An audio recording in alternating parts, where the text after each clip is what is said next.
শহীদ মিনারে আজকে 21শে জানুয়ারি আইএসএফের প্রতিষ্ঠাতা দিবসে দেখতে পাচ্ছেন এই যে ভাঙা গাড়ি, নওশাদ সিদ্দিকীর ওপরে আক্রমণ হয়েছিল, সেই ভাঙা গাড়ি নিয়ে আজকে নওশাদ সিদ্দিকী কিন্তু এই শহীদ মিনার ময়দানে হাজির হয়েছেন। আজকে ভাঙা গাড়ি নিয়ে অনেকদিন আমি কি বলেছিলাম 2023-এ ওটা করেছিল, একটা নির্বাচিত জনপ্রতিনিধির ওপরে কি প্রাণঘাতী হামলা চালিয়েছিল।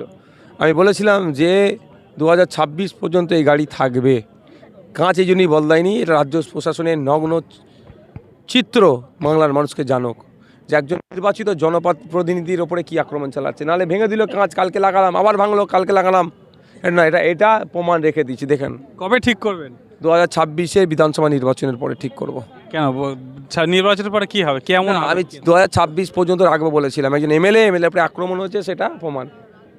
2026 ইলেকশন হয়ে যাবে, পিরিয়ড শেষ হবে, তারপরে এটা চেঞ্জ হবে। ভাঙা গাড়িতে তাহলে খেলা হবে নাকি? যেমন ওরা তৃণমূল কংগ্রেস স্লোগান তুলেছিল ভাঙা পায়।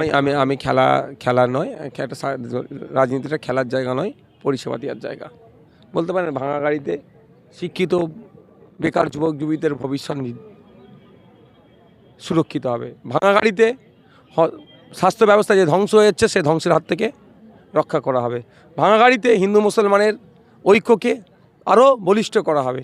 ভাঙা গাড়িতে স্কুলের টিচার নিয়োগ হবে, নিয়োগের পরিকল্পনা হবে। এটা আপনি বলতে পারেন। খেলা, ভোটদানের সাথে খেলার একটা সামঞ্জস্যতা হয়নি, হওয়া উচিত নয়। রাজ্যটা কি আপনার এই ভাঙা গাড়ির মতো ভেঙে যাচ্ছে?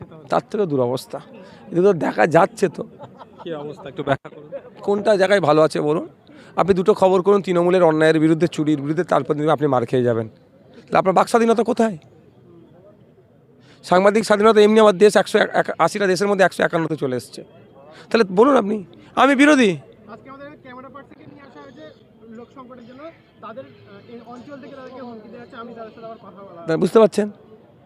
আপনি এখানে কভার করবেন, একটা ক্যামেরা আপনি ভাড়া করেছেন, সে এই আপনাদের এখানে যদি আপনি করেন, আপনি আপনার চ্যানেলের মাধ্যমে দেবেন। আপনাকে তো আমি পয়সা দিয়ে নিয়ে আসিনি, আপনি স্বতন্ত্রতা বজায় রেখেছেন। এইটুকু আপনি করতে পারবেন না। মানে স্বাধীনতা কোথায়, রাজ্যটা কোন অবস্থায় দাঁড়িয়ে আছে, বুঝতে পেরেছেন? আপনাকে তো ফিজিক্যালি গত বছর হাজির হতে দেয়নি, এবছরে 2 বছর পর আপনি মঞ্চে হাজির হয়ে আছেন। অবশ্যই তো ভালো তো লাগবেই, ভালো লাগাটা স্বাভাবিক। কি বার্তা দিলেন? তার জনসমাগম কেমন, সব মিলিয়ে ছোট করে? সমাগম, এই মাঠে যা লোকরা ছিল, মাঠের বাইরে এর থেকে কয়েক গুণ বেশি লোক ছিল। মাঠে জায়গা ধরা ছিল না, তো মানুষ স্বতঃস্ফূর্তভাবে এসেছি। কাউকে বিরিয়ানির প্যাকেট বা রোজ দিয়ে নিয়ে আসা হয়নি। আর শেষে একদম চমক, আব্বাস সিদ্দিকী ভাইজান উপস্থিত। হ্যাঁ, দেখিয়ে দিয়েছেন তিনি।